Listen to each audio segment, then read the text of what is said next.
I don't think it's like the full time of their existence up until now. I think it's come and gone in small spurts, but really that time with Mora, I mean, they were just... I mean, even other teams were going, yep, they're soft. Yeah. Oh, yeah, they came out and said it. And so this is the opposite of that.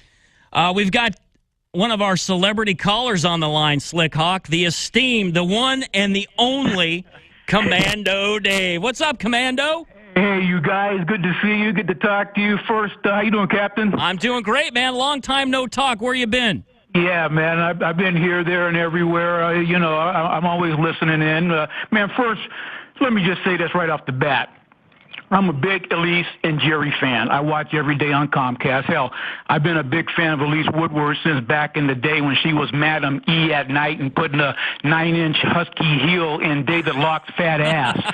And, Jerry Brewer, solid sports thought. Who's not a fan of that? Put them together, and I'm a big fan of Elise and Jerry. But I got to say, that Captain and Slick Hawk look good in HD. You know what I'm saying? Well, thanks for that, Dave. I think you need some glasses, Dave, but I appreciate the compliment, man. Very cool. One step further, the pro looks like a pro.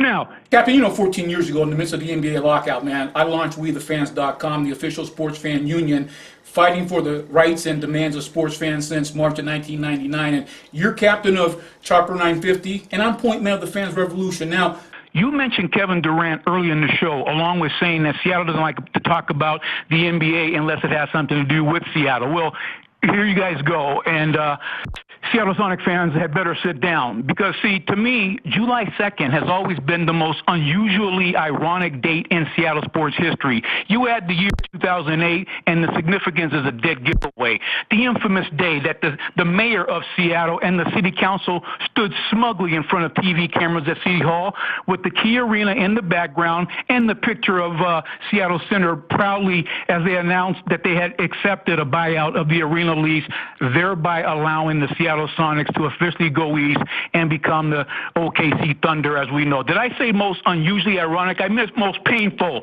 because when contrasted with the most glorious date in Seattle sports history, June 1st, need I say 1979? The day the Seattle Sonics proved the super part by not only winning the NBA championship, but returning to the finals from a previous season and avenging a loss at the hands of the Washington Bullets to boot. when June 1st, 2009 came up on the calendar, unusually and ironically, the Sonics were no longer in town to commemorate Seattle sports' historic 30th anniversary of the World Championship. And just as the all-day celebration at Floyd's Place was winding down, July 2nd began creeping up. June 1st and July 2nd. In the words of the late, great ABC sports commentator Jim McKay, the thrill of victory and the agony of defeat. And if Seattle sports fans haven't agonized enough in recent weeks with the realization that despite the heroic effort of Chris Hansen to bring the Sacramento Kings to Seattle tomorrow, July 2nd, 2013, based on the MOU settlement agreement between the City of Seattle and the Professional Basketball Club LLC, aka the OK Corral Crew, the 5-year window for the shared history closes, and Clayton Bennett will own all things green and gold in Seattle Sonics lock, stock, and contractual barrel. And per paragraph 6, that means the Seattle Sonics, Supersonics, team names, history, memorabilia, intellectual property rights. Now, I've raised this point many times over the past 2 years on the air and at SeattleSonicsMIA.com, and no one seemed to pick up on it.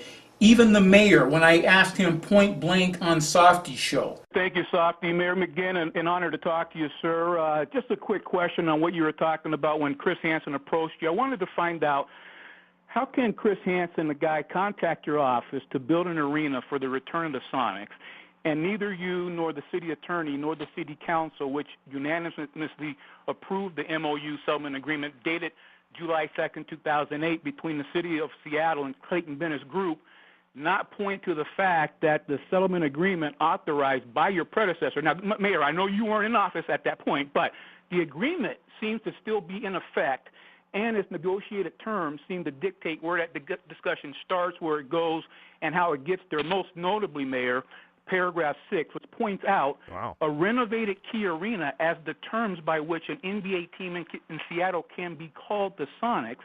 And knowing that your predecessor authorized the settlement agreement, why wasn't one of your caveats you mentioned earlier restoring the 41 years of Sonics history at Seattle Center and rebuilding the tax base that was blown up since there, were no terms, for the 2008 MOU? That's where those terms kind of leave off.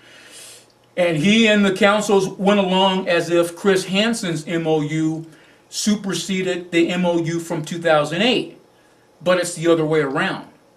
And that's because the MOU from 2008 is attachment A of ordinance number 122736 that came from Council Bill number 116268, which repealed ordinance number 122492 to let Bennett out of the Key Arena lease. Now, I just got off the phone with the Seattle Assistant City Attorney, who just confirmed what I'm telling you. And now that Clayton Bennett has complete control of the intellectual property and therefore the lion's share of the revenue from the Seattle Sonics gear that is still being sold, I'm sad to report that tomorrow is most likely the final day of the Seattle Sonics. And during the few moments that we have left, we want to talk right down to earth in a language that everybody here can easily understand. Do you know who I am? I made my bones when you were going out with cheerleaders. Mr. Commando Dave, how are you? Commando, what's going on, my man?